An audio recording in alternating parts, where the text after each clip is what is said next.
वंदे पुरुषोत्तमम। परम दयाल श्री ठाकुर जी के साथ बैठे अनेकों भक्त समय समय पर अनेक अपने जीवन जिज्ञासा परम दयाल के सामने रखे और परम दयाल ने भक्त की उस इच्छा को जान करके उन्होंने उस परम सत्य को उन सब के सामने उजागर किया है।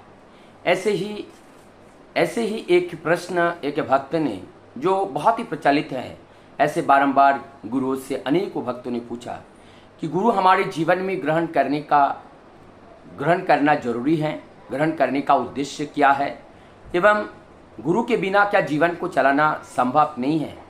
उसके बाद फिर कहते हैं कि ये गुरु धारण करके हम जीवन को धर्म पथ पर चलाते हैं, उसका उद्देश्य क्या मोक्ष प्राप्ति है या उनकी सेवा है।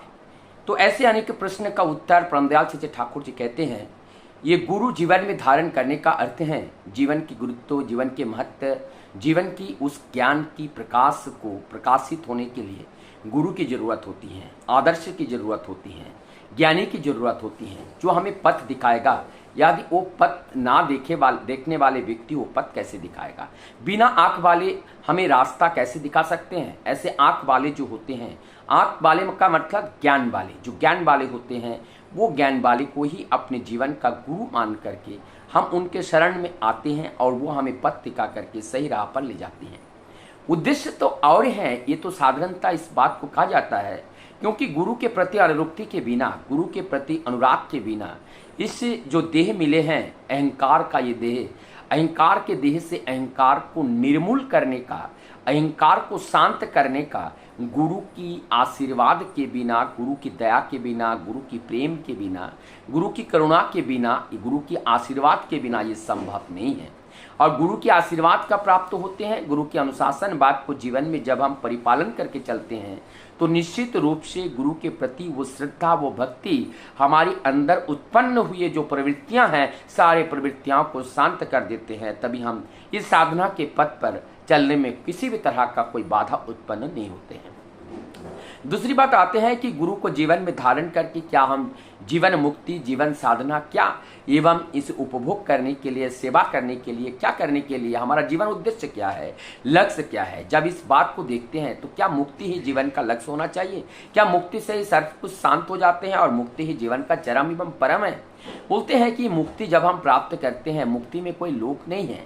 परमदयाल श्री ठाकुर जी कहते हैं जो ठाकुर पुरुषोत्तम का उपभोग करना और मुक्ति को जो अगर ये श्रृंखला वाइज अगर रखा जाए तो ये प्रभु का उपभोग करना, सेवा के माध्यम से प्रभु को उपभोग करना, ये सर्वोपरि है जीवन का।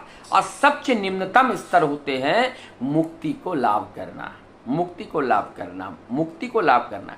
लेकिन यहाँ पे जो मुक्ति है, यहाँ पे जो मुक्ति की बात कही है, यहाँ पे मुक्ति कहो चाहे मोक्ष कहो, उस मुक्ति और मोक्ष का अर्थ ही है। वो अर्थ क्या है? वो अर्थ है कि हमारी अंदर प्रवृत्तियां हमें संचालित ना कर पाए, हमारी अंदर प्रभु की इच्छा ही संचालन हो, हमारी अंदर प्रभु की इच्छा ही संचालित हो और प्रभु की निर्देश हो, हमारे जीवन का मुख्य हो। हमारी वृत्ति प्रवृत्तियां जो हैं वो सब भी प्रभु का दास बन करके रहे, इसी को मुक्ति कहते हैं। अर्थात प्रवृत्ति इस देह को उत्प्रेरित नहीं कर पाते हैं, प्रवृत्ति के द्वारा इस देह को उत्पीड़न करना समाप्त, वो मुक्ति है।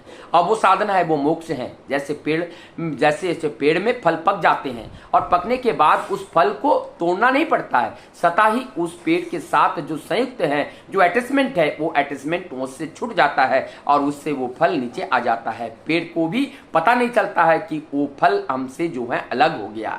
ठीक उसी प्रकार से मुक्ति ही ऐसा है, देह में ही रहना है, देह से अलग नहीं होना है और देह में रहकर कि प्रभु का सेवा करना है। लेकिन अंदर से जो प्रवृत्तियां का एक तरह का जो प्रवृत्तियों का जो एक तरह का प्रेरणा मिल रहा था, प्रेरणा तो नहीं, नेगेटिव प्रेरणा मिल रहा था, प्रवृत्तियां जो हमें जो कोर के जो खा रही थी, प्रवृत्तियां जो हमें गलत कार्य करने के लिए जो हमें खींच रहा था, उस खिंचन से अब मुक्ति हो गई। अब वो खींच नहीं पाएगा क्योंकि वो हमारे आप मित्र के रूप में नहीं, हमारी वो रिपु के रूप में नहीं, अब वो मित्र के रूप में, हमारे वो मित्र के परम मित्र के रूप में, क्योंकि हम सब मिलकर के आप प्रभु का कार्य करने के लिए प्रतिज्ञाबद्ध हुए हैं। तो ये ही सेवा करना, उपभोग करना, यही जीवन का परम लक्ष्य है और परम साधना है। और इस जीवन में जब हम इस उपभोग करने तक और सेवा करने के रास्ते जब हम चल पाते हैं, तभी हम इस मानव देह का सर्वोच्च साधना और सर्वोच्च सेवा और सर्वोच्च सफलता ही माना जाता है। वंदे प्रसूत।